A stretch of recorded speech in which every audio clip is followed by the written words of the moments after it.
미망인이 된 백만장자의 아들인 두 쌍둥이 형제는 돌이킬 수 없는 비극을 목격한 후 3년 동안 완전한 침묵 속에 살았습니다.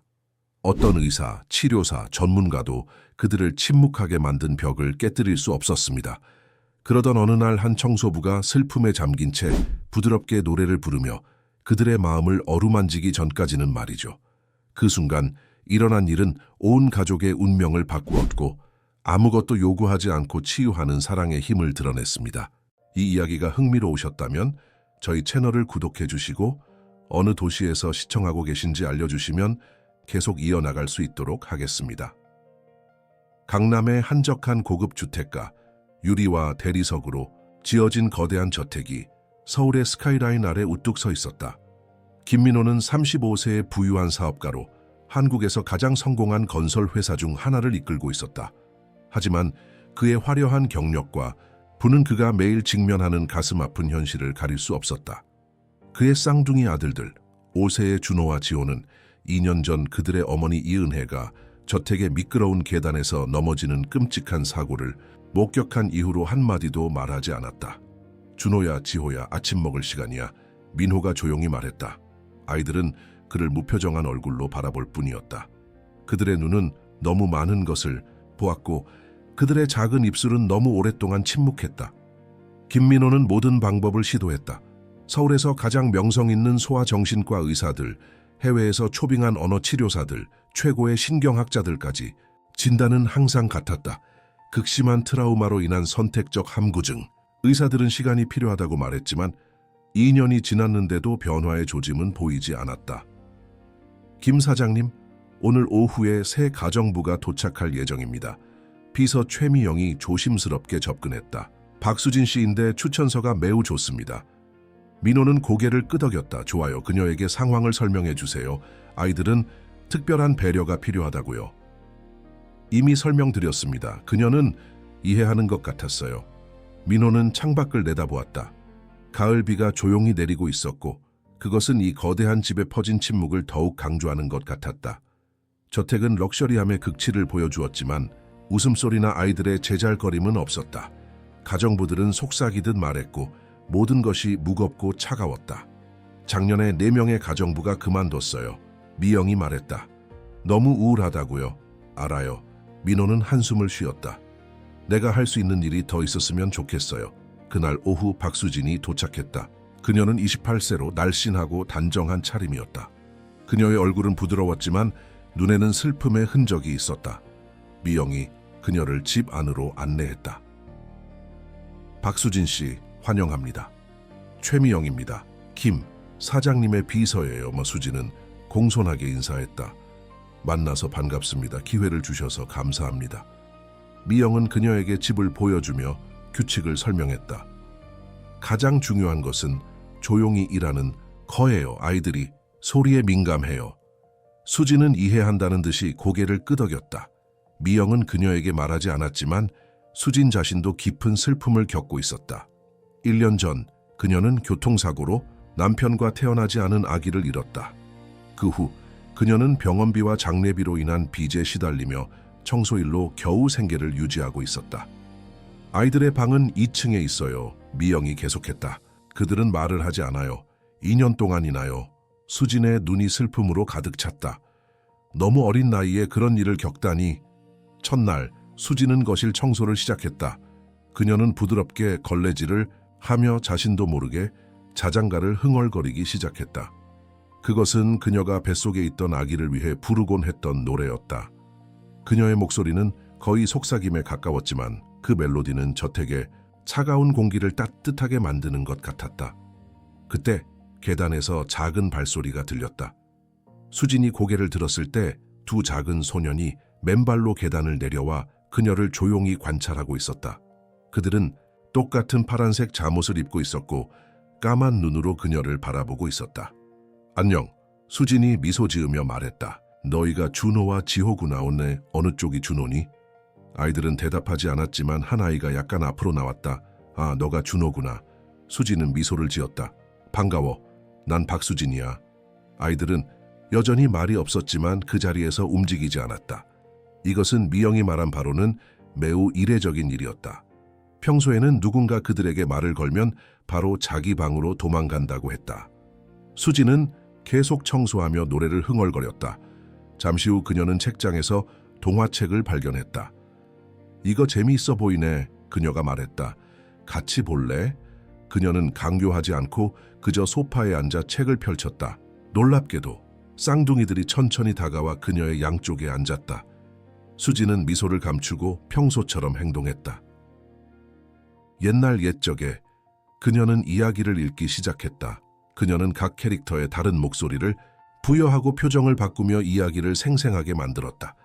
아이들은 매혹된 듯 그녀를 바라보았다. 이야기가 클라이맥스에 도달했을 때 놀라운 일이 일어났다. 준호가 작은 목소리로 속삭였다. 엄마 무방은 갑자기 정적에 빠졌다. 수지는 숨을 멈추었다. 그리고 지호가 그의 형제보다 약간 더 큰 목소리로 반복했다. 엄마? 2층에서 화상회의 중이던 민호의 휴대폰이 바닥으로 떨어졌다. 그는 아이들의 목소리를 들었다. 2년 만에 처음으로. 죄송합니다. 나중에 다시 연락드리겠습니다. 그는 회의를 급히 끝내고 계단을 뛰어내려갔다. 거실에서 그는 믿을 수 없는 광경을 목격했다. 그의 아들들이 새 가정부에게 안겨 울고 있었고 그녀는 본능적으로 그들을 품에 안고 있었다. 아빠. 준호가 말했다. 그 한마디는 민호의 세상을 뒤흔들었다. 그날 밤 아이들이 잠든 후 민호는 수진을 자신의 서재로 불렀다. 어떻게 이런 일이. 그는 말을 시작했지만 감정에 목이 메었다. 2년 동안 최고의 의사들이 시도했는데 당신은 하루 만에. 수지는 겸손하게 미소 지었다. 저도 잘 모르겠어요. 어쩌면 그들에게 필요한 건 그저 자연스러움이었을지도 몰라요. 당신에 대해 더 알고 싶습니다. 민호가 말했다. 수지는 잠시 망설였지만 자신의 이야기를 털어놓았다. 그녀가 1년 전 남편과 태어나지 않은 아기를 잃었다는 것. 그 후 그녀가 어떻게 깊은 침묵 속에서 살았는지, 그리고 어떻게 조금씩 다시 살아가는 법을 배웠는지. 민호는 그녀의 말을 경청했고 그들 사이에 이해의 다리가 형성되기 시작했다. 밖에서 가을비가 계속 내렸지만 김 가족의 저택 안에서는 오랜만에 희망의 불빛이 다시 밝아지기 시작했다. 다음 날 아침 준호와 지호는 평소보다 일찍 일어났다. 그들은 창가에 서서 수진이 출근하기를 기다렸다. 민호는 아이들의 이런 변화를 보고 놀랐다. 지난 2년간 그들은 대부분의 아침을 무기력하게 보냈다. 준호야, 지호야, 아침 먹자. 민호가 부드럽게 불렀다. 놀랍게도 준호가 대답했다. 수진 이모 언제 와요? 민호의 가슴이 뛰었다. 그의 아들이 완전한 문장으로 말했다. 곧 올 거야. 그가 떨리는 목소리로 대답했다. 시정각, 수진이 도착했다. 그녀가 현관문을 열자마자 쌍둥이들이 달려와 그녀를 반겼다. 수진 이모, 지호가 외쳤다. 그의 목소리는 여전히 약간 쉬어 있었지만 그 안에는 생기가 돌아오고 있었다. 수진은 감동으로 눈물을 참으며 아이들을 안았다. 잘 잤니? 아이들은 고개를 끄덕였고 준호가 수줍게 말했다. 이모가 또 책 읽어줄래요? 물론이지. 수진이 미소 지었다. 하지만 먼저 아침 먹고 학교 준비해야지. 민호는 복도에서 이 모든 광경을 지켜보고 있었다. 그의 눈에서 눈물이 흘렀다. 그는 비서 미영에게 속삭였다. 오늘 모든 일정을 취소해 주세요. 집에서 일할 겁니다.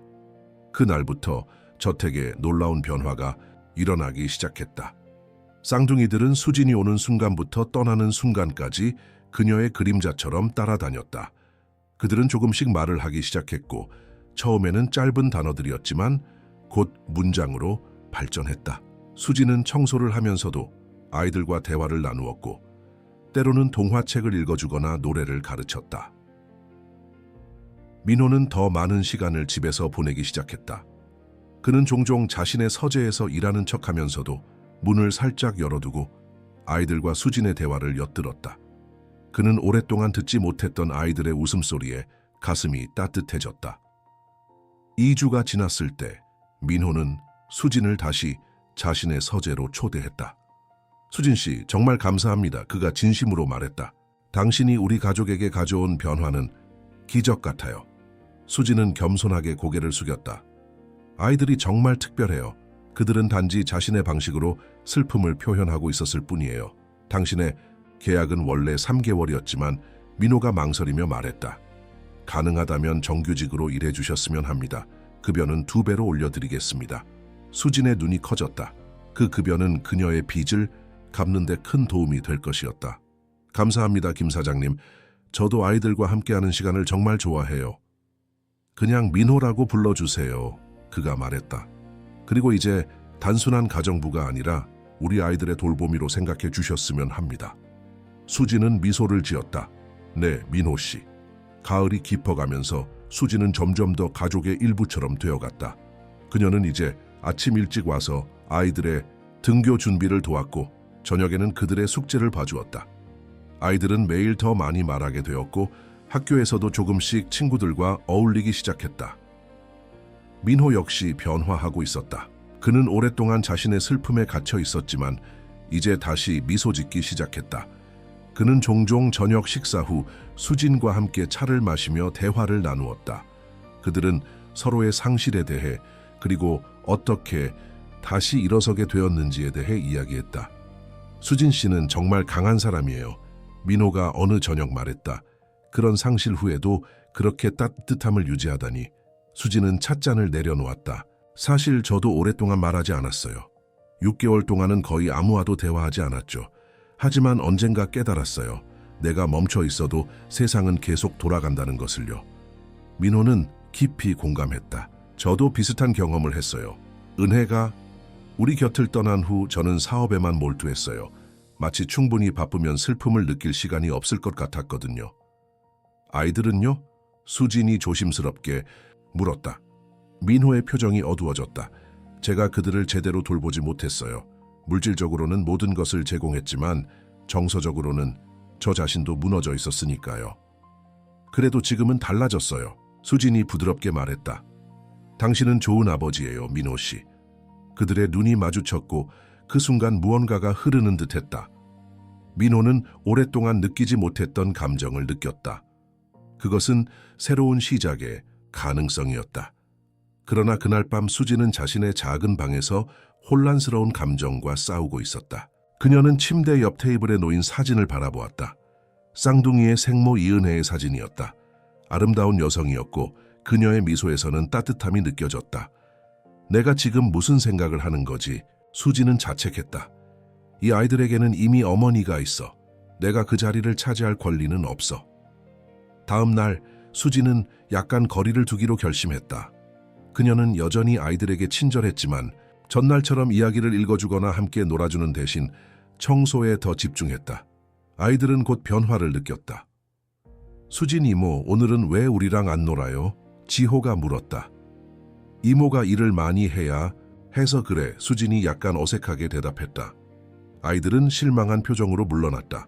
민호도 저녁에 돌아와서 변화를 알아챘다. 무슨 일 있어요? 그가 아이들이 잠든 후 수진에게 물었다. 아이들이 오늘 조금 우울해 보이더군요. 수진은 손을 꼼지락거리며 대답했다. 제가 제 위치를 잊고 있었던 것 같아요. 저는 가정부잖아요. 너무 많은 역할을 하려고 했나 봐요. 민호는 혼란스러워 보였다. 무슨 말씀이세요? 당신은 아이들에게 최고의 일이 일어난 거예요. 수진은 은혜의 사진을 가리켰다. 하지만 이 아이들에게는 이미 어머니가 있어요. 제가 그 자리를 차지하려는 듯한 행동을 해서는 안 될 것 같아요. 민호는 한숨을 쉬었다. 수진 씨, 당신은 아무도 대체하려 하는 게 아니에요. 당신은 그저 추가되는 거예요. 우리 가족의 새로운 빛을 더하는 거죠. 그의 말은 진심 어렸지만 수진은 여전히 망설였다. 그래도 저는 조심해야 할 것 같아요. 저도 제 상실에서 아직 완전히 회복되지 않았고 너무 빨리 감정적으로 연결되면 나중에 더 아플 수 있어요. 민호는 그녀의 손을 잡으려 했지만 수진이 살짝 물러났다. 그날 밤 두 사람 다 복잡한 감정으로 잠들지 못했다. 다음 날부터 저택에는 미묘한 긴장감이 흘렀다. 수진은 여전히 아이들을 돌봤지만 이전의 자연스러운 친밀함은 사라졌다. 아이들은 혼란스러워했고 민호는 무엇을 해야 할지 몰랐다. 일주일이 지나고 민호는 더 이상 참을 수 없었다. 그는 정원에서 홀로 앉아있는 수진에게 다가갔다. 수진 씨, 우리 대화 좀 할까요? 그가 말했다. 수진이 고개를 끄덕였다. 네. 아이들이 당신을 그리워해요. 민호가 시작했다. 사실 저도 그래요. 글쎄, 수진의 눈에 눈물이 고였다. 저도 그래요. 하지만 제가 너무 빨리 감정이입을 하는 것 같아요. 수진이 말을 이었다. 저는 여기 일하러 온 거잖아요. 그런데 마치 가족처럼 되어가고 있는 것 같다고요? 민호가 부드럽게 물었다. 수진은 고개를 끄덕였다. 그게 두려워요. 저는 이미 한 번 모든 것을 잃었어요. 또 그런 아픔을 견딜 자신이 없어요. 민호는 그녀 옆 벤치에 앉았다. 저도 같은 두려움이 있어요. 하지만 수진 씨, 우리가 영원히 두려움 속에 살 수는 없잖아요. 그때 예상치 못한 목소리가 그들의 대화를 끊었다. 민호야, 무슨 짓을 하고 있는 거니? 두 사람이 놀라서 돌아보니 민호의 어머니 김혜숙이 정원 입구에 서 있었다. 그녀는 60대 초반의 우아한 여성이었지만 지금은 분노로 얼굴이 일그러져 있었다. 어머니? 민호가 일어섰다. 언제 오셨어요? 방금 도착했어. 그런데 내 아들이 가정부와 이렇게. 혜숙은 수진을 위아래로 훑어보며 말을 이었다. 무슨 생각으로 이러는 거니? 은혜가 떠난 지 얼마나 됐다고. 수진은 당혹감에 얼굴이 붉어졌다. 그녀는 재빨리 일어나 인사했다. 안녕하세요, 어머님. 저는 박수진이라고. 당신이 누군지는 관심 없어요. 혜숙이 차갑게 말했다. 당신 같은 사람들을 잘 알아. 부자 남자를 노리는 기회주의자들. 어머니, 민호가 충격받은 목소리로 소리쳤다. 그만하세요. 수진 씨는 우리 아이들을 도와주고 있어요. 아이들이 다시 말을 하기 시작했다고요. 혜숙은 잠시 놀란 듯했지만 곧 얼굴을 굳혔다. 그래? 그럼 그녀에게 월급을 더 주면 되지. 하지만 이건 적절하지 않아. 수진은 고개를 숙인 채 조용히 말했다. 죄송합니다. 저는 이만 가볼게요. 그녀는 빠르게 민호에게 고개를 숙이고 집 안으로 들어갔다. 어머니, 어떻게 이럴 수 있어요? 민호가 분노에 떨며 물었다. 네가 어떻게 이럴 수 있냐는 거지? 혜숙이 대꾸했다. 내 아내가 떠난 지 2년밖에 안 됐는데 이미 가정부와 눈이 맞았다고? 내 위치가 뭔지 잊었니? 김건설 회장의 아들이 하녀와. 민호는 깊게 숨을 들이마시며 참으려 했다. 어머니, 수진 씨는 하녀가 아니에요. 그리고 저희 사이에 무슨 일이 있는지 어머니가 판단할 문제가 아니에요. 그때 집 안에서 소란이 들렸다. 민호와 혜숙이 안으로 들어가 보니 수진이 코트를 입고 가방을 들고 있었다. 그녀의 눈은 붉게 충혈되어 있었다. 수진 씨, 어디 가려고요? 민호가 놀라서 물었다. 죄송해요, 민호 씨. 제가 이만 그만둘게요. 수진이 떨리는 목소리로 말했다. 안 돼요. 그럴 수 없어요. 민호가 다가갔지만 수진은 한 걸음 물러났다. 이게 최선이에요. 그녀가 말했다. 아이들에게 안녕이라고 전해주세요. 수진 이모 어디 가요? 준호의 작은 목소리가 들렸다. 쌍둥이들이 계단 위에 서 있었다. 수진은 눈물을 참으며 억지로 미소를 지었다. 이모가 잠시 다른 곳에 가야 해. 곧 돌아올게. 하지만 아이들은 속지 않았다. 거짓말이에요. 지호가 외쳤다. 엄마처럼 안 돌아올 거예요. 수진의 마음이 찢어졌지만 그녀는 더 이상 견딜 수 없었다. 그녀는 민호에게 마지막으로 미안하다는 눈빛을 보내고 문을 열고 나갔다. 수진 이모. 쌍둥이들이 울면서 창문으로 달려갔다. 돌아와요. 하지만 수진은 이미 택시에 올라타 사라졌다. 그날 밤 저택은 다시 침묵에 빠졌다. 하지만 이번에는 더 고통스러운 침묵이었다. 아이들은 울다가 지쳐 잠들었고 민호는 분노와 슬픔으로 가득 찬 채 어머니와 대면했다. 어머니가 뭘 한 건지 알아요? 그가 낮은 목소리로 물었다. 2년 동안 아무도 하지 못한 일을 수진 씨가 해냈어요. 아이들이 다시 말하게 된 거예요. 그런데 어머니가 다시 망쳐버렸어요. 혜숙은 불편한 듯 자세를 바꾸었다. 그녀가 아이들을 도왔다면 좋은 일이지. 하지만 민호야, 그녀는 우리 계층의 사람이 아니야. 네가 그녀에게 호감을 가지는 것이 보여. 그건 적절하지 않아도 계층이요. 민호가 비웃듯 말했다. 어머니는 우리 가문이 어디서 시작했는지 잊으셨나? 봐요. 할아버지는 가난한 건설 노동자였어요. 아버지가 열심히 일해서 여기까지 온 거고요. 혜숙은 입술을 깨물었다. 그건 다른 문제야. 지금은 우리가 지켜야 할 위치가 있어. 저는 제 아이들의 행복이 더 중요해요. 민호가 단호하게 말했다. 내일 수진 씨를 찾을 거예요. 그리고 어머니가 방해하지 않았으면 좋겠어요. 다음 날 아침 민호는 수진의 집 주소를 찾으려 했지만 인사팀에도 그녀의 정확한 주소가 없었다. 그는 초조하게 기다렸지만 수진에게서 연락이 없었다. 그 사이 아이들의 상태는 급격히 나빠졌다. 그들은 다시 말하기를 거부했고 음식도 거의 먹지 않았다. 학교에도 가지 않으려 했다. 밤에는 악몽에 시달려 깨어나 수진을 찾았다. 3일 후 민호는 아이들의 소아정신과 의사를 불렀다. 김 선생님, 어떻게 된 거죠? 민호가 불안하게 물었다. 아이들이 다시 예전으로 돌아갔어요. 의사는 심각한 표정으로 고개를 저었다. 이번에는 더 심각할 수 있습니다. 이전에는 트라우마였지만 지금은 의식적인 거부 반응입니다. 그들은 다시 버림받았다고 느끼고 있어요. 하지만 수진 씨는 그들을 버린 게 아니에요. 민호가 항변했다. 아이들 입장에서는 그래 보일 수 있습니다. 의사가 설명했다. 특히 그들이 수진 씨를 어머니 같은 존재로 보기 시작했다면요. 그날 저녁 지호가 갑자기 고열로 쓰러졌다. 그의 작은 몸은 열로 뜨거웠고 준호도 울며 형제의 옆을 지켰다. 수진 이모가 왔으면 나을 텐데 준호가 속삭였다. 수진 이모도 죽었어요. 민호의 심장이 무너지는 것 같았다. 그는 지호를 병원으로 데려갔고 의사는 심리적 스트레스로 인한 면역력 저하 때문일 수 있다고 했다. 병원 대기실에서 민호는 절망에 빠져 있었다. 그때 그의 전화가 울렸다. 김민호 씨세요? 낯선 남자 목소리가 들렸다. 네, 맞습니다. 저는 세브란스 병원 정신과 의사 이종우입니다. 박수진 씨가 어제 저희 병원에 입원했습니다.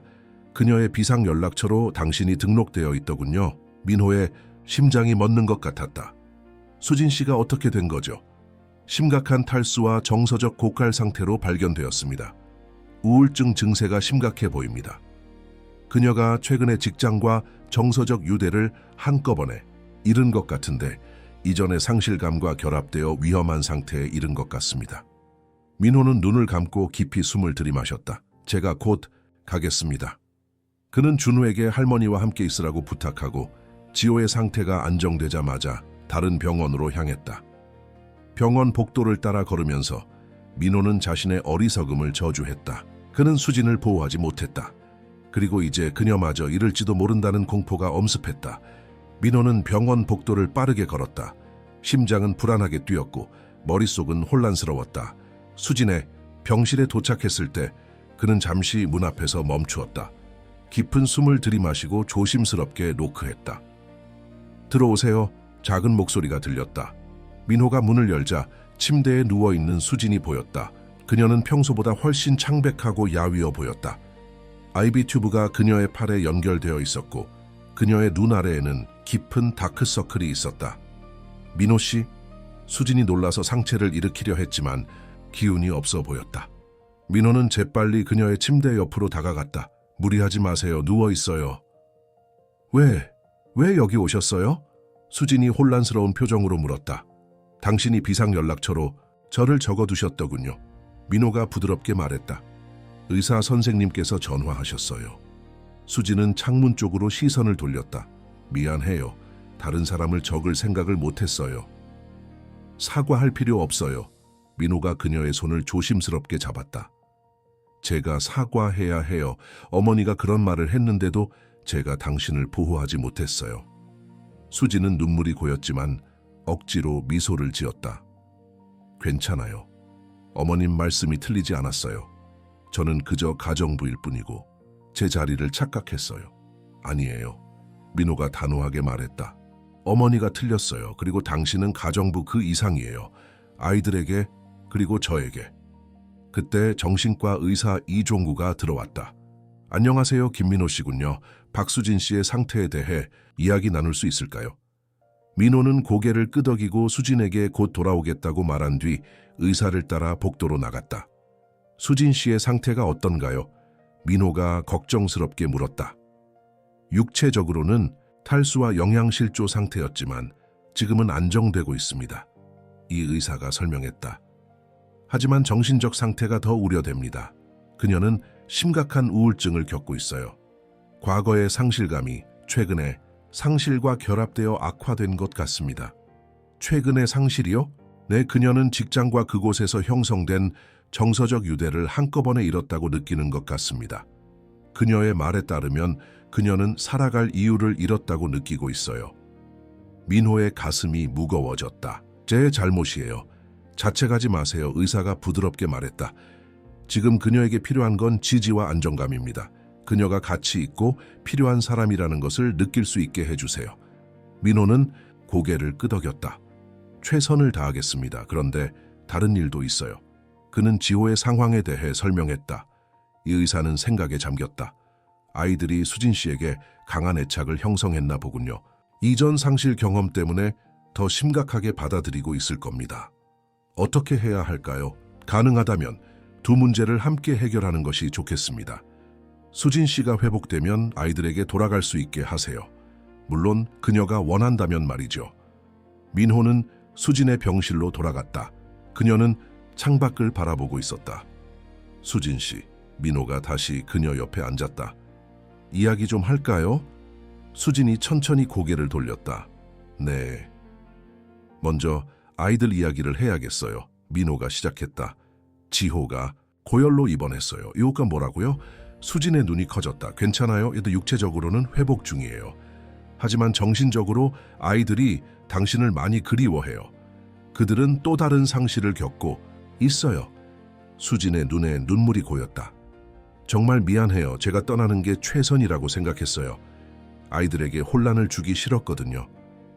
오히려 더 큰 혼란이 되었어요. 민호가 말했다. 수진 씨, 솔직하게 말할게요. 당신이 우리 가족에게 필요해요. 아이들에게. 그리고 저에게. 수진은 고개를 저었다. 하지만 어머니에 대해서는 제가 처리할게요. 민호가 단호하게 말했다. 사실 어머니가 당신에 대한 조사를 의뢰했더군요. 조사요? 수진의 표정이 굳었다. 네. 하지만 결과는 어머니의 예상과 달랐어요. 민호는 주머니에서 접힌 종이를 꺼냈다. 자, 보세요. 당신의 남편과 아기가 사고로 떠났다는 사실, 병원비와 장례비로 빚을 지게 되었다는 사실, 그리고 이전 직장에서의 평판이 모두 여기 있어요. 조사관의 결론은 재정적 동기가 의심되지 않는 성실한 인물이라고 되어 있어요. 수지는 종이를 보며 말문이 막혔다. 그런데 왜 저를 조사한 거죠? 어머니는 당신이 우리 가족의 부를 노린다고 생각했어요. 하지만 이 보고서는 그 반대를 증명해요.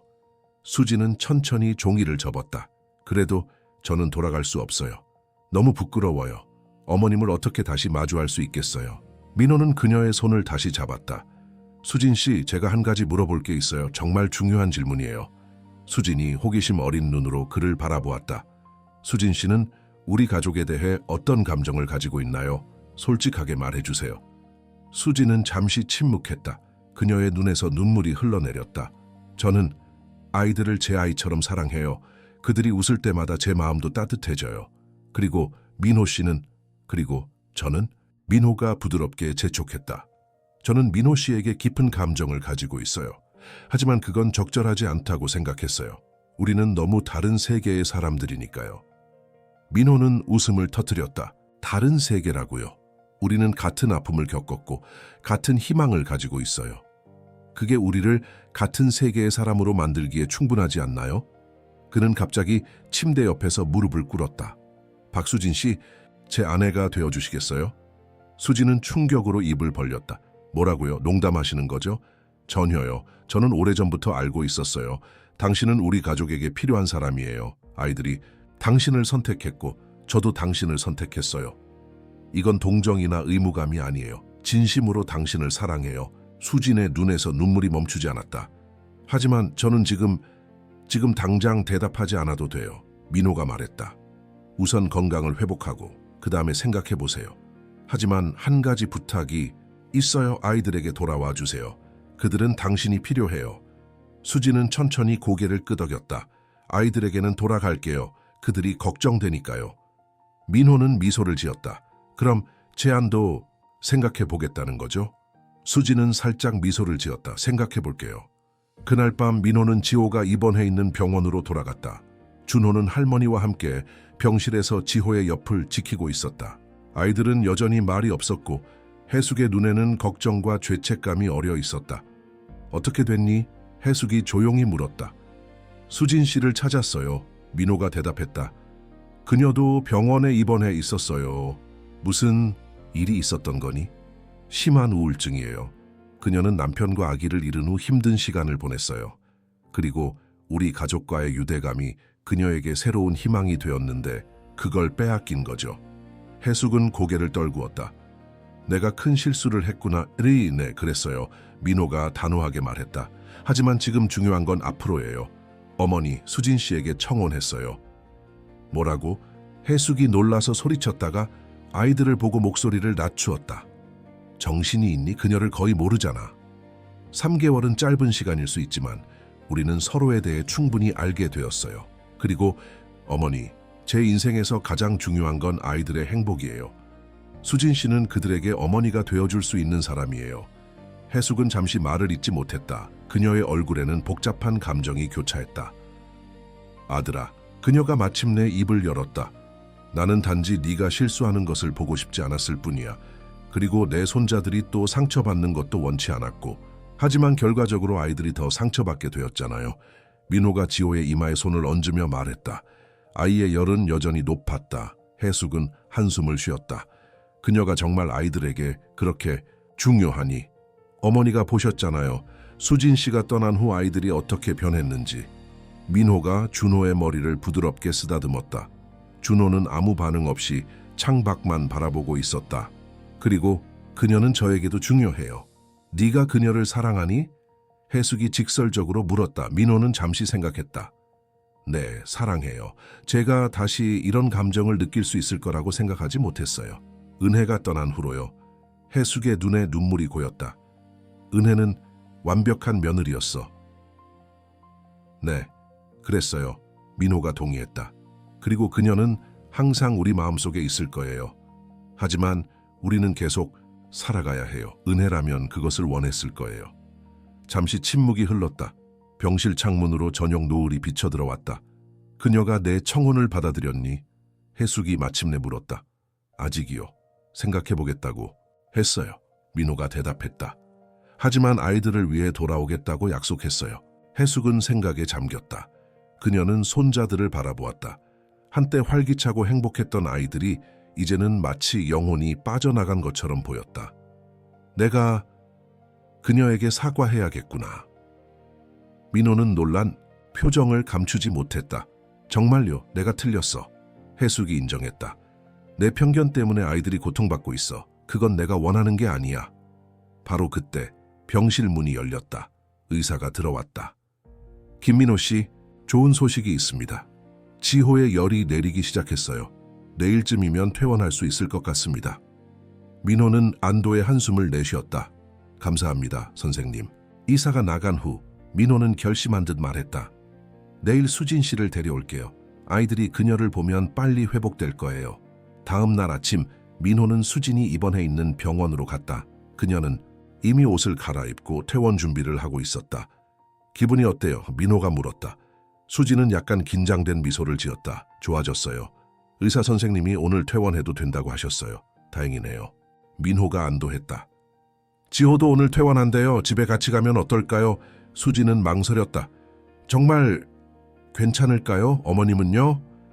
어머니도 당신에게 사과하고 싶어 하세요. 민호가 말했다. 그리고 아이들은 당신이 정말 필요해요. 수진은 깊이 숨을 들이마셨다. 알겠어요. 아이들을 위해서라면. 두 사람은 함께 지호가 입원해 있는 병원으로 향했다. 도착했을 때 지호는 이미 퇴원 준비를 마치고 휠체어에 앉아 있었다. 준호는 그의 옆에 서 있었고 해숙은 짐을 정리하고 있었다. 수진 이모. 준호가 수진을 보자마자 외쳤다. 그의 목소리에는 오랫동안 보이지 않았던 생기가 돌아와 있었다. 수진은 눈물을 참으며 무릎을 꿇고 준호를 품에 안았다. 준호야, 많이 보고 싶었어. 지호도 휠체어에서 일어나려고 했지만 아직 약해서 힘들어했다. 수진은 그에게 다가가 부드럽게 안아주었다. 지호야, 많이 아팠구나. 미안해. 이모가 떠나서. 지호의 눈에도 눈물이 고였다. 이제 안 가요. 약속해요. 수진은 잠시 민호를 바라본 후 다시 지호에게 시선을 돌렸다. 약속할게. 이제 안 갈 거야. 해숙은 이 모든 광경을 지켜보다가 천천히 수진에게 다가갔다. 박수진 씨, 내가 사과드리고 싶어요. 내 오해와 편견으로 당신과 우리 가족 모두에게 상처를 줬네요. 수진은 놀란 표정으로 해숙을 바라보았다. 그녀는 이런 사과를 예상하지 못했다. 괜찮습니다, 시어머님. 저도 이해해요. 아드님과 손주들을 보호하고 싶으셨던 거잖아요. 해숙은 수진의 손을 잡았다. 당신이 우리 아이들에게 얼마나 소중한지 이제 알게 되었어요. 그리고 우리 민회에게도. 수진의 얼굴이 붉어졌다. 민호는 미소를 감추지 못했다. 그들은 함께 병원을 나와 집으로 돌아갔다. 차 안에서 아이들은 계속 수진에게 이것저것 물었고 그녀는 인내심 있게 대답해 주었다. 준호와 지호의 목소리는 점점 더 또렷해졌고 웃음소리도 돌아왔다. 저택에 도착했을 때 민호는 수진에게 말했다. 이번엔 다른 입구로 들어갈게요. 다른 입구요? 수진이 의아해했다. 네, 이제 당신은 가정부가 아니니까요. 민호가 그녀를 메인 현관으로 안내했다. 이제부터 당신은 이 가족의 일원이에요. 수진은 감동으로 말을 잇지 못했다. 아이들은 기뻐하며 그녀의 손을 잡고 집 안으로 이끌었다. 그날 저녁 아이들이 잠든 후 수진은 정원으로 나갔다. 가을밤 공기는 차가웠지만 그녀의 마음은 따뜻했다. 별이 가득한 하늘을 올려다보며 그녀는 지난 몇 개월 동안의 여정에 대해 생각했다. 여기 있었군요. 민호의 목소리가 들렸다. 그는 담요를 들고 와서 수진의 어깨에 둘러주었다. 고마워요. 수진이 미소 지었다. 별을 보고 있었어요. 민호는 그녀 옆에 앉았다. 생각이 많아 보여요. 네. 모든 일이 너무 빨리 일어나서요. 수진이 말했다. 몇 달 전만 해도 저는 하루하루를 겨우 견디며 살고 있었어요. 그런데 지금은? 민호가 부드럽게 물었다. 지금은 다시 꿈을 꿀 수 있게 되었어요. 수진이 속삭였다. 다시 희망을 가질 수 있게 되었고요. 민호는 그녀의 손을 잡았다. 저도 그래요. 은혜가 떠난 후 저는 그저 아이들을 위해 살았어요. 제 자신의 행복은 포기했죠. 하지만 당신이 우리 집에 들어오면서 모든 게 변했어요. 민호 씨, 수진이 진지하게 말했다. 어제 병원에서 하신 제안 정말 진심이었나요? 물론이죠. 민호가 확신에 찬 목소리로 대답했다. 제 인생에서 가장 진심 어린 말이었어요. 수진은 깊은 숨을 들이마셨다. 그럼 저도 진심으로 대답할게요. 민호는 긴장한 표정으로 그녀를 바라보았다. 네, 당신의 아내가 되겠어요. 수진이 말했다. 아이들의 어머니가 되고 당신의 반려자가 되고 싶어요. 민호의 얼굴에 환한 미소가 번졌다. 그는 수진을 꼭 안았다. 고마워요. 당신을 행복하게 해드릴게요. 약속해요. 그들은 별이 빛나는 하늘 아래서 서로를 바라보며 미소 지었다. 몇 달 전만 해도 불가능해 보였던 행복이 이제는 손에 닿을 듯 가까워졌다. 하지만 그들은 앞으로의 여정이 순탄치만은 않을 것임을 알지 못했다. 상처받은 마음이 완전히 치유되기까지는 아직 시간이 필요했고 두 사람과 아이들 모두 넘어야 할 산이 여전히 남아있었다. 다음 날 아침 민호와 수진은 아이들에게 그들의 결정을 알리기로 했다. 아침 식사 시간 온 가족이 모였을 때 민호가 조용히 목을 가다듬었다. 준호야, 지호야, 너희들에게 중요한 이야기가 있어. 민호가 시작했다. 아이들은 호기심 어린 눈으로 아버지를 바라보았다. 수진 이모가 우리 가족이 될 거야. 민호가 미소 지으며 말했다. 수진 이모가 아빠의 새로운 아내가 되고 너희들의 새 엄마가 될 거야. 잠시 침묵이 흘렀다. 그리고 준호의 얼굴에 환한 미소가 번졌다. 진짜요? 수진 이모가 정말 우리 엄마가 돼요? 네, 그럴 거야. 수진이 따뜻하게 대답했다. 물론 너희가 원한다면 말이야. 원해요. 지호가 외쳤다. 정말 원해요. 아이들은 자리에서 일어나 수진에게 달려가 그녀를 꼭 안았다. 수진은 눈물을 참으며 아이들을 품에 안았다. 해숙은 미소를 지으며 이 광경을 지켜보고 있었다. 그녀의 눈에도 눈물이 고여 있었다. 그럼 우리는 이제 진짜 가족이 되는 거죠? 준호가 물었다. 그래, 우린 이미 마음으로는 가족이었지만 이제 공식적으로도 가족이 될 거야. 민호가 대답했다. 그날 이후로 저택에는 활기가 돌아왔다. 아이들은 매일 학교에서 돌아오면 그날 있었던 일들을 수진에게 이야기했고 수진은 그들의 숙제를 도와주고 함께 놀아주었다. 민호는 일찍 퇴근하여 가족과 더 많은 시간을 보내기 시작했다. 약혼 소식은 민호의 회사와 사회적 서클에 퍼졌다. 대부분의 사람들은 축하를 보냈지만 일부는 그의 선택에 의구심을 표했다. 부유한 사업가가 평범한 가정부와 결혼한다는 소식은 많은 이들의 호기심을 자극했다. 민호 씨, 정말 괜찮으세요? 어느 날 그의 비서 미영이 조심스럽게 물었다. 사람들이 많은 이야기를 하고 있어요. 민호는 미소를 지었다. 전혀 신경 쓰지 않아요. 우리 가족의 행복이 가장 중요하니까요. 결혼 준비가 진행되는 동안 수지는 새로운 역할에 적응하기 위해 노력했다. 그녀는 더 이상 가정부가 아니었지만 여전히 집안일을 돕고 싶어 했다. 해숙은 그녀에게 사회적 예절과 민호의 비즈니스 세계에 대해 조언해 주었다. 너무 부담 갖지 마세요. 해숙이 어느 날 수진에게 말했다. 당신은 있는 그대로의 모습으로 충분해요. 그게 우리 아이들과 민호가 당신을 사랑하는 이유니까. 수진은 감사하게 고개를 끄덕였다. 감사합니다, 어머님. 아직도 이 모든 게 꿈만 같아요. 모든 것이 순조롭게 진행되는 듯했지만 결혼식 2주 전 예상치 못한 일이 일어났다. 지호가 갑자기 다시 말을 하지 않기 시작한 것이다. 무슨 일이 있었던 거죠? 민호가 걱정스럽게 수진에게 물었다. 갑자기 왜 이러는 걸까요? 수진도 혼란스러워 보였다. 오늘 학교에서 돌아왔을 때부터 이랬어요. 무슨 일이 있었는지 물어봤지만 대답하지 않았어요.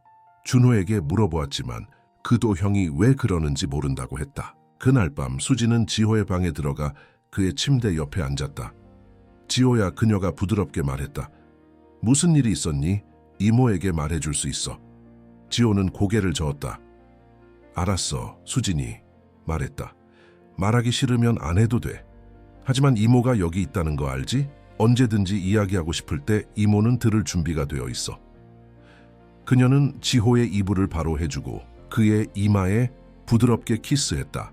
그리고 자장가를 부르기 시작했다. 그것은 그녀가 처음 이 집에 왔을 때 불렀던 바로 그 노래였다. 노래가 끝나고 수진이 방을 나가려 할 때 작은 소리가 들렸다. 엄마가 화내실 거예요. 수진은 멈춰 섰다. 그녀는 천천히 돌아서서 다시 지호에게 다가갔다. 누가 화를 낼 거라고 생각하니, 지호야? 하늘에 있는 엄마요. 지호가 작은 목소리로 말했다. 오늘 선생님이 가족 그림을 그리래요. 저는 아빠, 준호, 할머니, 그리고 그는 잠시 망설였다. 수진 이모도 그렸어요. 그런데 친구가 말했어요. 내 진짜 엄마는 어디 있니? 라고요. 수진의 가슴이 아파왔다. 그래서 어떻게 대답했니?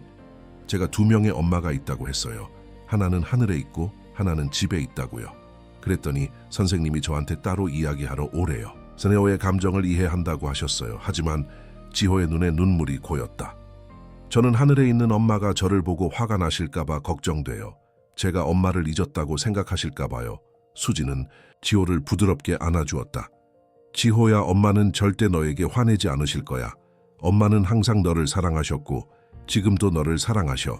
그리고 엄마는 네가 행복했으면 하실 거야. 정말요? 지호가 눈물을 닦으며 물었다. 정말이야, 수진이 확신에 찬 목소리로 말했다.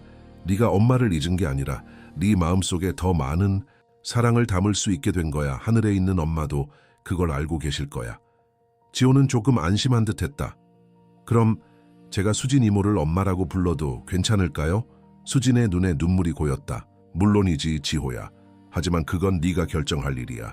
네가 준비됐을 때 네가 원하는 대로 부르면 돼. 지호는 고개를 끄덕였다. 알겠어요. 다음 날 아침 지호는 다시 말을 하기 시작했다. 하지만 준호가 갑자기 말을 더듬기 시작했다. 그는 문장을 완성하는데 어려움을 겪었고 점점 좌절감을 느끼는 것 같았다. 이게 다 내 탓이야. 민호가 그날 저녁 수진에게 말했다. 내가 너무 서두른 건가? 아이들이 아직 준비가 안 된 걸까? 그렇지 않아요. 수진이 단호하게 말했다. 아이들은 우리를 사랑해요. 그들은 그저 적응하는 중이에요. 치유는 하루아침에 이루어지는 게 아니라 과정이에요. 민호는 깊은 숨을 들이마셨다. 당신 말이 맞아요. 우리가 함께 이겨낼 거예요. 그렇죠? 그럼요. 수진이 그의 손을 잡았다. 우리는 가족이니까요. 그날 밤 수진은 아이들의 방에서 자장가를 불러주었다. 그녀가 문을 닫으려 할 때 준호가 말했다. 엄마. 그는 말을 더듬으며 불렀다. 수진은 감동으로 심장이 멎는 것 같았다. 응, 준호야. 사랑해요. 준호가 마침내 말을 마쳤다. 나도 사랑해, 준호야. 수진이 대답했다. 정말 많이. 결혼식 날이 다가왔다. 민호와 수지는 큰 행사 대신 가족과 가까운 친구들만 초대한 소규모 결혼식을 계획했다. 수지는 자신의 과거 직장에서 만난 몇몇 동료들도 초대했다. 그들은 그녀가 어려운 시간을 지나는 동안 도움을 주었던 사람들이었다. 결혼식 전날 밤 해숙은 수진의 방을 찾아왔다. 들어가도 될까요? 그녀가 부드럽게 문을 두드렸다. 네, 어머님. 들어오세요. 수진이 대답했다. 해숙은 작은 나무 상자를 들고 들어왔다. 그녀는 침대 옆에 앉아 상자를 열었다. 안에는 아름다운 진주 목걸이가 있었다. 이건 우리 가문에 대대로 내려오는 것이에요. 해숙이 설명했다. 은혜도 결혼식 때 이것을 했었지요. 내일 당신이 했으면 해요. 수지는 놀라서 말을 잇지 못했다. 정말 괜찮을까요? 물론이지. 해숙이 미소 지었다. 당신은 이제 우리 가족의 일원이에요. 그리고 은혜도 이것을 원했을 거예요. 수진의 눈에 눈물이 고였다. 감사합니다, 어머님. 아니, 내가 고마워해야지. 해숙이 수진의 손을 잡았다. 당신이 우리 가족에게 가져온 행복에 감사해요. 특히 내 손자들에게. 그들은 잠시 침묵 속에 앉아 있었다. 그때 작은 소리가 들려왔다. 문이 살짝 열리고 준호와 지호가 들여다보고 있었다. 들어와도 돼요? 준호가 물었다. 그의 말더듬은 많이 좋아진 상태였다. 물론이지. 수진이 웃으며 대답했다. 쌍둥이들이 방으로 들어왔다. 그들은 뭔가를 뒤에 숨기고 있는 것 같았다. 우리가 선물을 만들었어요. 지호가 말했다. 그들은 함께 종이로 만든 것을 내밀었다. 그것은 손으로 만든 카드였다. 겉면에는 5명의 사람들 그림이 있었다. 민호, 수진, 준호, 지호, 그리고 하늘에 작게 그려진 은혜의 모습이란 우리 가족이에요. 준호가 설명했다. 하늘의 엄마와 땅의 엄마 모두요. 수진은 감동으로 말을 잇지 못했다. 그녀는 아이들을 꼭 안아주었다. 정말 아름다워. 고마워 얘들아. 해숙도 카드를 보며 눈물을 닦았다. 너희들은 정말 특별한 아이들이구나. 다음 날 결혼식이 저택의 정원에서 열렸다. 날씨는 완벽했다. 가을 햇살이 부드럽게 정원을 비추고 단풍나무의 붉은 잎들이 아름다운 배경을 만들어냈다. 수지는 단순하지만 우아한 웨딩드레스를 입고 해숙의 진주 목걸이를 하고 있었다. 민호는 그녀를 보자마자 숨이 멎는 것 같았다. 당신은 정말 아름다워요. 그가 속삭였다. 수지는 부끄러운 미소를 지었다. 감사해요. 의식은 간단했지만 의미 있었다. 민호와 수진이 서로에게 맹세를 하고 반지를 교환했다. 그리고 가장 감동적인 순간은 준호와 지호가 특별한 축사를 준비했을 때였다.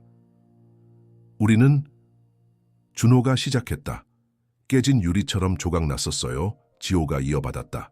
하지만 우리 새 엄마의 노래가 우리에게 다시 말할 용기를 줬어요. 이제 우리는 하늘에 한 명의 엄마가 있고 땅에 한 명의 엄마가 있어요. 두 아이가 함께 말했다. 우리는 정말 행운아들이에요. 모든 하객들의 눈에 눈물이 고였다. 해숙은 손수건으로 눈물을 닦았고 민호도 감정을 억누르기 위해 애쓰는 모습이었다. 수지는 아이들을 안아주며 속삭였다. 고마워, 사랑하는 아이들. 엄마도 너희들이 있어서 행운이야. 결혼식 후 작은 리셉션이 열렸다. 모든 사람들이 새 부부를 축하하고 아이들과 함께 이야기를 나누며 즐거운 시간을 보냈다. 저녁이 되자 수지는 갑자기 약간의 불편함을 느꼈다. 그녀는 처음에는 긴장 때문이라고 생각했지만 시간이 지날수록 통증이 심해졌다. 괜찮아요? 민호가 걱정스럽게 물었다. 잘 모르겠어요. 수진이 대답했다. 뭔가 이상해요. 그들은 의사에게 연락했고 의사는 수진을 병원으로 데려가야 한다고 조언했다. 결혼식 날 저녁 새 부부와 아이들 그리고 해숙은 급히 병원으로 향했다. 병원에 도착한 후 의사의 놀라운 소식이 전해졌다. 축하합니다, 박수진 씨. 당신은 임신 초기에 있습니다. 약 8주 정도 되었네요. 수진과 민호는 충격과 기쁨으로 서로를 바라보았다. 아기요? 수진이 믿을 수 없다는 듯이 물었다. 네, 아주 건강해 보입니다. 의사가 미소 지으며 대답했다. 오늘의 통증은 아마도 스트레스와 과로 때문일 겁니다. 앞으로는 좀 더 쉬셔야 해요. 아기가 생겼어요. 민호가 수진의 손을 잡으며 기쁨에 찬 목소리로 말했다. 그들이 대기실로 나가자 준호와 지호가 걱정스럽게 달려왔다. 엄마, 괜찮아요? 지호가 물었다. 수진은 미소를 지었다. 응, 엄마는 괜찮아. 사실은 너희들에게 깜짝 선물이 있어. 의 선물이요? 준호의 눈이 커졌다. 민호가 아이들에게 몸을 숙이고 말했다. 너희들 곧 동생이 생길 거야. 아이들의 얼굴에 놀라움과 기쁨이 번졌다. 진짜요? 언제요? 지호가 흥분해서 물었다. 아직 많은 시간이 남았어. 수진이 웃으며 대답했다. 아기는 아직 엄마 뱃속에서 아주 작게 자라고 있어. 우리가 잘 돌봐줄게요. 준호가 약속했다. 우리가 형이니까 동생을 보호할 거예요. 해숙도 기쁨의 눈물을 흘리며 수진을 안아주었다. 정말 행복한 소식이구나. 우리 가족이 또 커지다니. 그날 밤 집으로 돌아와 아이들이 잠든 후 민호와 수진은 침실 발코니에서 별을 바라보았다. 믿어지지 않아요. 수진이 속삭였다. 1년 전만 해도 저는 모든 것을 잃고 혼자였어요. 그런데 지금은 당신에게 가족이 있어요. 민호가 그녀의 말을 마무리했다. 그리고 우리는 당신을 절대 혼자 두지 않을 거예요. 수진은 자신의 배에 손을 올렸다. 이 아이는 정말 기적 같아요. 우리 가족 전체가 기적이죠. 민호가 말했다. 서로 다른 상처를 가진 사람들이 만나 치유되고 함께 새로운 행복을 만들어가는 거니까요. 그들은 서로를 바라보며 미소 지었다. 밤하늘의 별들이 그들 위에서 반짝였고 부드러운 가을 바람이 커튼을 흔들었다. 마치 누군가가 그들의 행복을 축복하는 것처럼. 7개월 후 봄이 완연한 4월의 어느 날 김 가족의 저택은 다시 한번 특별한 날을 맞이했다. 수진의 출산이 임박했고 모든 가족들이 설레는 마음으로 새 생명의 탄생을 기다리고 있었다. 아침 일찍 준호와 지호는 학교에 가기 전 수진의 방에 들렀다. 그녀는 침대에 기대 앉아 책을 읽고 있었다. 엄마, 오늘 기분이 어때요? 준호가 물었다. 수진은 미소를 지었다. 좋아, 고마워. 동생이 조금 많이 움직이는 것 같아. 지호는 조심스럽게 수진의 배에 손을 얹었다. 동생아, 안녕? 오늘 나올 거야? 글쎄, 의사 선생님이 이번 주쯤에 나올 거라고 하셨지. 수진이 대답했다. 너희들 학교 다녀와서 깜짝 선물이 있을지도 몰라. 아이들의 눈이 반짝였다. 정말요? 우리 빨리 다녀올게요. 두 아이는 신나게 학교로 향했다. 민호가 방에 들어왔다. 아이들이 정말 신이 나 있네요. 그가 웃으며 말했다만 그래요. 매일 아침 동생에게 인사하고 가요. 수진이 배를 쓰다듬으며 말했다. 이 아이는 태어나기도 전에 이미 많은 사랑을 받고 있어요. 민호는 그녀 옆에 앉아 손을 잡았다. 당신은 어때요? 긴장되지 않아요? 물론 긴장되죠. 수진이 인정했다. 하지만 행복한 긴장감이에요. 아이들이 동생을 만나면 어떤 표정을 지을지 상상하면 가슴이 벅차요. 그날 오후 수진은 정원에서 해숙과 함께 차를 마시고 있었다. 봄꽃들이 만발한 정원은 평화로움 그 자체였다. 벌써 산모 교실은 다 들었니? 해숙이 물었다. 네, 민호와 함께 모두 들었어요. 수진이 대답했다. 그가 정말 열심이었어요. 모든 것을 메모하고 질문도 많이 했죠. 해숙은 미소를 지었다.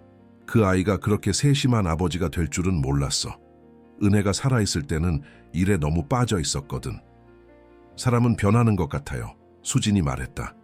민호도 그 사실을 깨달은 것 같고요. 요즘은 회사 업무 대부분을 부사장에게 맡기고 중요한 결정만 직접 하고 있어요. 그때 수진이 갑자기 얼굴을 찌푸렸다. 그녀는 배를 붙잡고 깊게 숨을 들이마셨다. 괜찮니? 해숙이 걱정스럽게 물었다. 잘 모르겠어요. 수진이 숨을 고르며 말했다. 방금 너무 강한 수축이 있었어요. 해숙은 즉시 일어섰다. 진통이 시작된 것 같구나. 내가 민호에게 연락할게.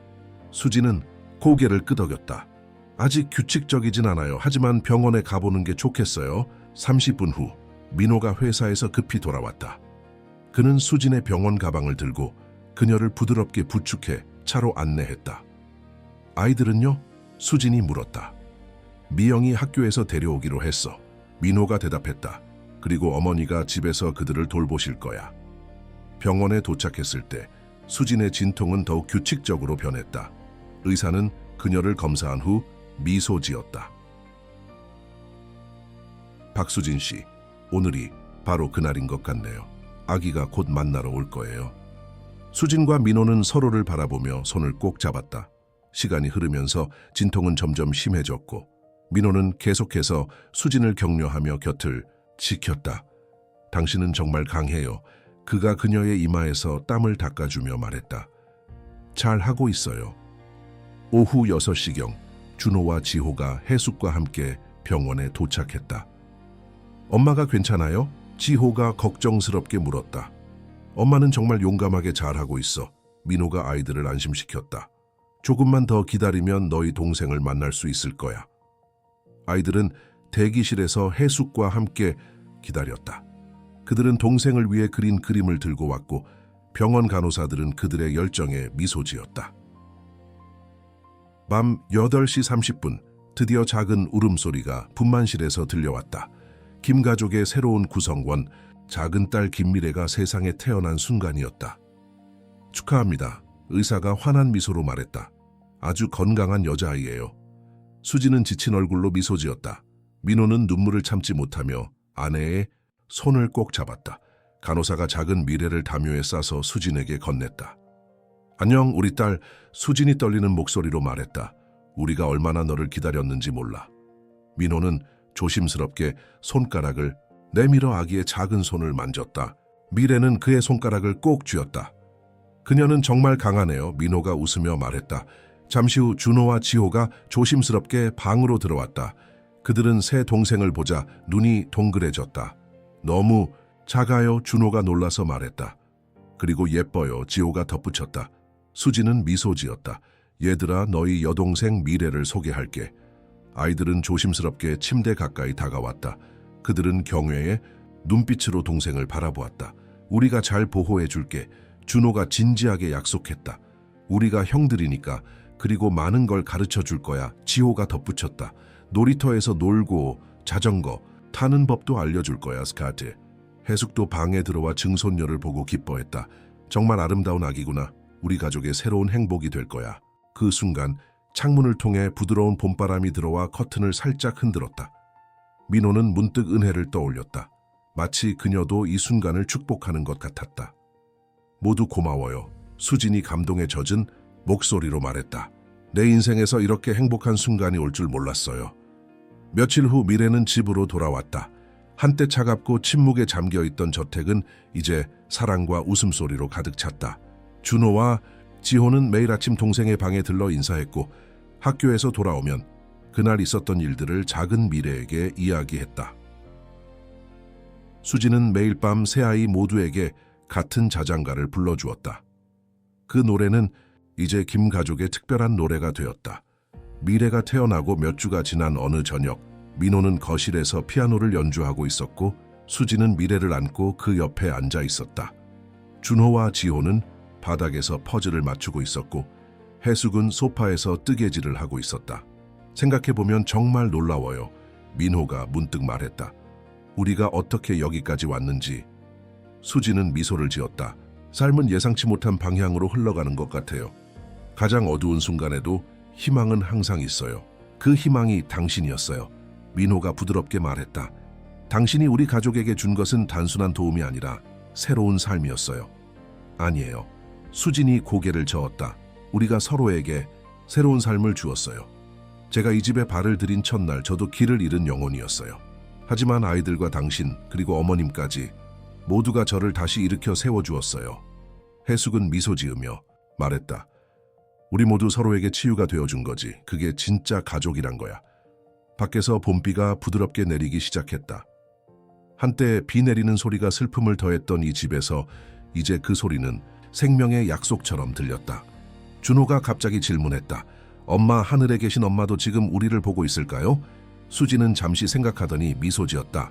물론이지. 그리고 그녀는 너희들이 얼마나 멋지게 자라고 있는지 정말 자랑스러워 하실 거야. 우리는 2명의 엄마가 있어서 정말 행운이에요. 지호가 말했다. 민호는 아이들을 바라보며 눈시울을 붉혔다. 그는 수진의 손을 잡고 속삭였다. 고마워요. 우리 가족을 완성해줘서. 수진은 그의 손을 꼭 쥐었다. 아니에요. 당신이 저를 이 가족의 일원으로 받아들여 주셔서 감사해요. 그들은 서로를 바라보며 미소 지었다. 미래는 수진의 팔에서 평화롭게 잠들어 있었고 준호와 지호는 즐겁게 장난을 치며 웃고 있었다. 해숙은 따뜻한 눈빛으로 가족을 바라보았다. 한때 침묵과 슬픔으로 가득 찼던 이 저택은 이제 생명력과 사랑으로 넘쳐났다. 그들은 상실을 통해 서로를 찾았고 상처를 통해 서로를 치유했다. 그리고 그 여정의 시작점이 된 자장가는 이제 이 가족의 영원한 테마가 되었다. 그날 밤 수진이 아이들을 재우기 위해 자장가를 부르자 세 아이 모두 평화롭게 잠들었다. 민호는 문간에 서서 그 광경을 지켜보았다. 그의 마음은 감사함으로 가득했다. 어떤 기적은 눈에 보이지 않는 손길로 이루어지지만 이 가족의 기적은 서로의 손을 잡고 함께 걸어가며 이루어진 것이었다. 그들은 슬픔을 넘어 두려움을 넘어 마침내 행복을 찾았다. 그리고 김 가족의 저택은 다시는 예전의 침묵으로 돌아가지